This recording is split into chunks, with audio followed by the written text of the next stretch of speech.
नमस्कार सबैजनालाई। आज म लिनियर इन्टरपोलेसनको जुन फर्मुला छ त्यसको डेरिभेसन चाहिँ सिकाउन गइरहेको छु। यो इन्टरपोलेसनको फर्मुला जुन छ हाम्रो न्युमेरिकल मेथडमा पनि युज हुन्छ। हाम्रो आरसीसीमा पनि हाम्रो 7 सेमिस्टरमा जुन आरसीसी रिइन्फोर्स सिमेन्ट कन्क्रिट छ त्यसमा पनि हाम्रो लिनियर इन्टरपोलेसनको फर्मुला युज हुन्छ। र एउटा स्टिल स्ट्रक्चरमा पनि हामीहरूको लिनियर इन्टरपोलेसनको फर्मुला युज भइरहेको हुन्छ। त्यसैले यो फर्मुला चाहिँ धेरै नै इम्पोर्टेन्ट छ र यो फर्मुला चाहिँ धेरै स्टुडेन्टहरूलाई कन्फ्युजन छ कि यो इन्टरपोलेसनको फर्मुला हुँदै होइन रे। अब धेरै स्टुडेन्टहरूलाई के कन्फ्युजन हुन्छ भने यो फर्मुला चाहिँ स्लोपको हो। त्यसैले एक्जाममा गएर मिस्टेक गर्छ त्यस्तो स्टुडेन्टहरूले।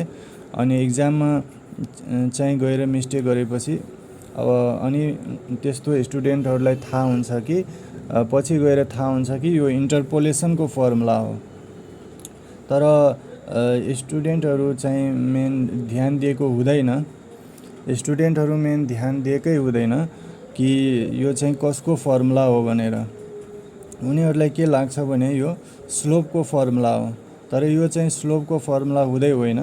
स्लोपको फर्मुला हाम्रो y2 - y1 / x2 - x1 हुन्छ। दुईटा point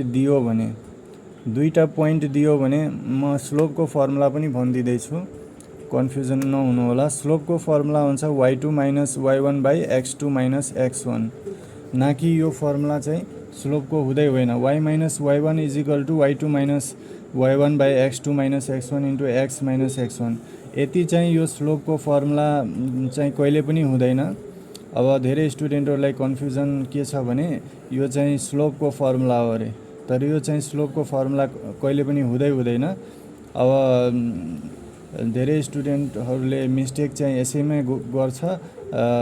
स्लोपको formula y2 - y1 / x2 - x1 चाहिँ हुनुपर्ने हो। दुईटा पोइन्ट दियो भने यो फर्मुला नयुज गरेर स्लोपको फर्मुला चाहिँ यही युज गरिदिन्छ। y - y1 = y2 - y1 / x2 - x1 × x - x1।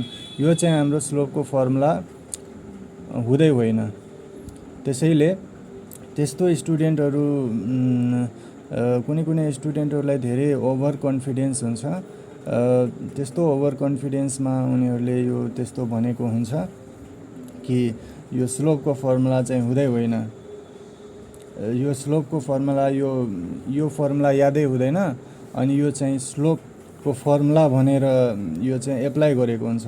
जबकि यो स्लोपको फर्मुला हुँदै होइन। यो लिनियर इन्टरपोलेसनको फर्मुला हो जुन आरसीसीमा पनि काम लाग्छ र स्टिल स्ट्रक्चरमा पनि काम लाग्छ। मैले यति कुरा किन भनिरहेको छु साथीहरू, किनभने धेरै स्टुडेन्टहरूले यस्तो मिस्टेक गरेको हुन्छ कि स्लोपको formula y2 - y1 / x2 - x1 लगाउने ठाउँमा उनीहरूले y - y1 = y2 - y1 / x2 - x1 × x - x1 लगाइदिएको हुन्छ। त्यसैले त्यस्तोमा स्टुडेन्टहरू चाहिँ जस्तो ले सोच्छ कि मैले एक्जाम धेरै राम्रो गरेको छु, जब रिजल्टमा फेल भएर आउँछ अनि पछि चाहिँ तिनीहरूलाई थाहा हुन्छ कि यो मैले मिस्टेक गरेको छु। त्यसैले साथीहरू ओभर कन्फिडेन्स चाहिँ राख्नु हुँदैन हैन। अब म क्वेसनतर्फ लाग्छु। यति कुरा मैले किन भनिरहेको छु भने धेरै स्टुडेन्टहरूले यस्तो चाहिँ मिस्टेक गरिरहेको हुन्छ। सो मेरो यो कुरामा ध्यान दिनु होला साथीहरू। अब क्वेसनतर्फ स्टार्ट गरौँ। अब क्वेसनमा derivation of linear interpolation formula. Linear interpolation फर्मुलाको जुन डेरिभेसन छ अब हामी गर्छौँ। त सबभन्दा पहिला हामीले के गर्छौँ भने एउटा इन्क्लाइन्ड लाइन तान्छौँ। यो इन्क्लाइन्ड लाइन एउटा तान्छौँ एसी हैन। एसी एउटा इन्क्लाइन्ड लाइन तान्छौँ। अब यो एसीमा को बिचमा एउटा पोइन्ट चुज गर्छौँ। त्यो पोइन्टको नाम बी राख्छौँ। बीबाट एउटा होरिजन्टल लाइन हामी तान्छौँ प्यारलेल टु द एक्स एक्सिसको प्यारलेल हाम्रो यो चाहिँ तान्छौँ। र हाम्रो बीबाट होरिजन्टल लाइन एउटा तान्छौँ। प्यारलल टु एक्स एक्सिस अनि parallel perpendicular to the Y axis, यो वाइ एक्सिस यो एक्स एक्सिस, यो होरिजन्टल लाइन के भयो प्यारलल टु हाम्रो Y axis, sorry perpendicular to the Y axis and parallel to the X axis हैन, यो चाहिँ हुने भयो। यति चाहिँ हामीले बुझ्नुपर्छ। अनि अर्को यहाँबाट पर्पेन्डिकुलर ड्रप गर्छौँ एक्स एक्सिसमा। अब यहाँदेखि यहाँसम्मको डिस्टेन्सलाई मैले एक्स मान्छु, यहाँदेखि यहाँसम्मको डिस्टेन्सलाई यो वाइ मान्छु म हैन, यहाँदेखि यहाँसम्मको डिस्टेन्सलाई वाइ मान्छु। त्यसपछि हाम्रो ए पोइन्टलाई हामी x1 y1 लेट गर्छौँ, सी पोइन्टलाई x2 y2 लेट गर्छौँ हैन। त्यसपछि अब हेरौँ यो टोटल हाम्रो यहाँदेखि यहाँसम्म x छ नि हैन, यहाँदेखि यहाँसम्म x छ, यहाँदेखि यहाँसम्म यो x छ हैन, यो x छ यहाँदेखि यहाँसम्म। अब यो यहाँदेखि यहाँसम्म कति छ x1 छ हैन, यो x छ यो x1 छ। त यहाँदेखि यहाँसम्म कति डिस्टेन्स हुन्छ हाम्रो x बाट मैले यो टोटल x बाट मैले x1 घटाइदियो भने यो चाहिँ कति आउँछ x माइनस x1 आउँछ हैन। यो टोटल डिस्टेन्स हाम्रो x छ, यहाँदेखि यहाँसम्म x छ, अब यहाँदेखि यहाँसम्म x छ र यहाँदेखि यहाँसम्म x1 छ। त यो टोटलबाट मैले यो डिस्टेन्सबाट मैले यो डिस्टेन्स घटाइदियो भने हामीलाई यताको डिस्टेन्स आउँछ नि हैन। अनि x माइनस x1 गर्दा हाम्रो यहाँदेखि यहाँसम्म x माइनस x1 आउने भयो, ठिक छ। त्यस्तै गरी अब यहाँ y को लागि अब हेरौँ। अब यहाँदेखि यहाँसम्म हाम्रो y छ, यहाँदेखि यहाँसम्म के छ y छ, ठिक छ। अब यो y1 जुन छ हाम्रो यसरी जान्छ नि त, यही लाइनमा यसरी जान्छ यहाँसम्म। अब x1 पनि यही लाइनमा गयो, y1 पनि x1 y1 यो पोइन्टमा छ भने यही लाइनमा लाइ गर्छ क्या। अब यो पोइन्टसम्म गयो भने यो हाम्रो भर्टिकलवाला के भइहाल्छ त, भर्टिकल कोअर्डिनेट जुन छ त्यो जहिले पनि हाम्रो y1 हुन्छ। त यो चाहिँ हाम्रो y1 चाहिँ यो हाम्रो y1 हाम्रो हुन्छ, किनभने यो y कोअर्डिनेट जहिले पनि भर्टिकल हुन्छ, प्यारलल टु y एक्सिस हुन्छ y1। त यो y बाट मैले y1 घटाइदियो भने के हुन्छ, y बाट y1 घटाइदियो भने के हुन्छ, यतिबाट मैले यति डिस्टेन्स घटाइदियो भने यहाँको डिस्टेन्स आउँछ नि हैन, यहाँदेखि यहाँसम्मको y माइनस y1 आउँछ, यहाँदेखि यहाँसम्मको y माइनस y1 हुन्छ, y माइनस y1 हुन्छ हैन। यो डिस्टेन्स अब आयो। अब हामीहरूले यताको डिस्टेन्स पनि निकाल्नु पर्ने छ, यहाँदेखि यहाँसम्मको डिस्टेन्स। अब हेरौँ त, यहाँदेखि यहाँसम्मको डिस्टेन्स यो x2 छ हैन। यो स्लोप भनेको के हो त, होरिजन्टल तिर हाम्रो x कोअर्डिनेट हुन्छ, भर्टिकलतिर y कोअर्डिनेट। त अब यो होल स्लोप यहाँसम्म पुग्यो, त यो होल स्लोपको अब x कोअर्डिनेट x2 दिएको छ भने यसको होरिजन्टलमा यो पोइन्टदेखि यहाँसम्मको डिस्टेन्स, यो होल डिस्टेन्स हाम्रो के हो भने x2 हो, यो चाहिँ x2 हो। x2 बाट मैले अब के गर्छु भने यहाँदेखि यहाँसम्म जुन x1 डिस्टेन्स दिएको छ त्यो अब हामीले सबट्र्याक्ट गर्नुपर्ने हुन्छ।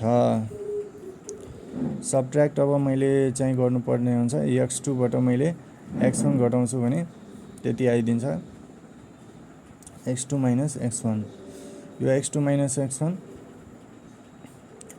अनि त्यसपछि यो अब यो y2 माइनस y1 कसरी आयो भने यहाँदेखि यहाँसम्म यो टोटल y छ, यहाँदेखि यहाँसम्म अब हाम्रो के छ भने y छ, यो y2 माइनस y1 भइहाल्छ, यो y छ। अनि यहाँदेखि यहाँसम्म फेरि y1 छ, यो y छ। त y बाट मैले y1 घटाएँ भने के हुन्छ, सरी यहाँदेखि यहाँसम्म मेरो के छ, यो टोटल हाम्रो के हो त y2 हो हैन। यो y2 हो भने यो चाहिँ कति छ y1 छ।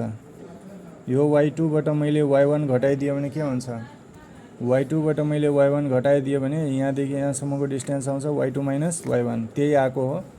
अब चाहिँ हाम्रो स्लोप अफ AB, अब slope of AB is equal to slope of AC हुन्छ। अब हेरौँ त AB, यो यो एउटा ट्रायंगल हो, राइट एंगलेड ट्रायंगल, किनभने यो 90 डिग्री छ। अर्को ट्रायंगल एसीओ, यो चाहिँ यो जुन छ राइट एंगलेड ट्रायंगल, यो पनि 90 डिग्री छ। त यसको यो पनि हाइपोटेनस हो। एसी एउटा ट्रायंगलको हाइपोटेनस एबी छ, अर्को ट्रायंगलको हाइपोटेनस हाम्रो के छ, एसी छ। त हाइपोटेनस भनेकै यहाँ स्लोप हो, त स्लोप त जहिले पनि इक्वलै हुन्छ। त एबी पनि स्लोप हो र एसी पनि स्लोप हो, त स्लोप त जहिले पनि इक्वल हुन्छ। Slope of AB equal to slope of AC हुन्छ। त स्लोप अफ एबी भनेको के हुन्छ भने, यहाँ एबी को हाम्रो यो जुन आएको छ नि, यो vertical distance y minus y1, यो पहिला हाम्रो हुन्छ।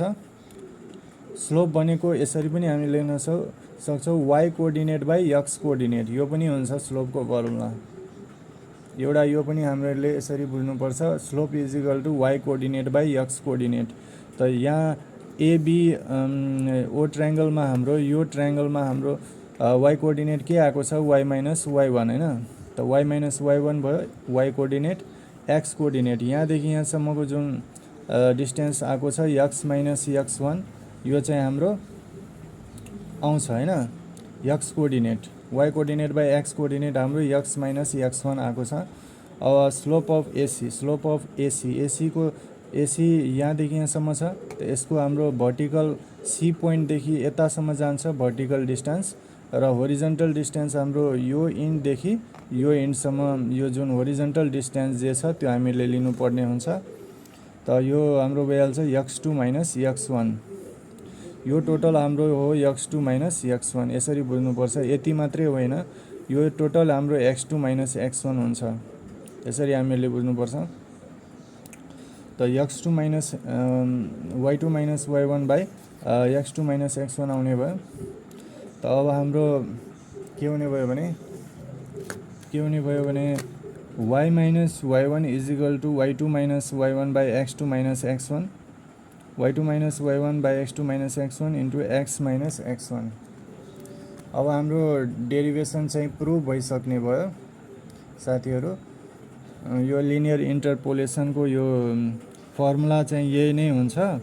अब धेरैलाई कन्फ्युजन हुन्छ कि यो चाहिँ स्लोपको फर्मुला हो, तर यो स्लोपको फर्मुला चाहिँ हुँदै होइन, यो चाहिँ हाम्रो लिनियर इन्टरपोलेसनको फर्मुला हो। यो हाम्रो आरसीसीमा पनि युज हुन्छ, 7 सेमिस्टरको आरसीसी, स्टिल स्ट्रक्चरमा पनि र न्युमेरिकल मेथडमा पनि युज हुन्छ। हस्त साथीहरू, अब कसैलाई केही कन्फ्युजन छ यो स्लोपको फर्मुला हो भनेर कि होइन कि इन्टरपोलेसनको फर्मुला हो, अब कसैलाई केही कन्फ्युजन छ भने, केही नबुझेको छ भने कमेन्टमा लेख्नु होला, अनि म कमेन्टको रिप्लाई दिन्छु। हस्त साथीहरू, अब आजको लागि यति गरौँ। नेक्स्ट भिडियोमा अर्को टाइपको सिकाउँछु। तबसम्मको लागि गुड बाई, टेक केयर।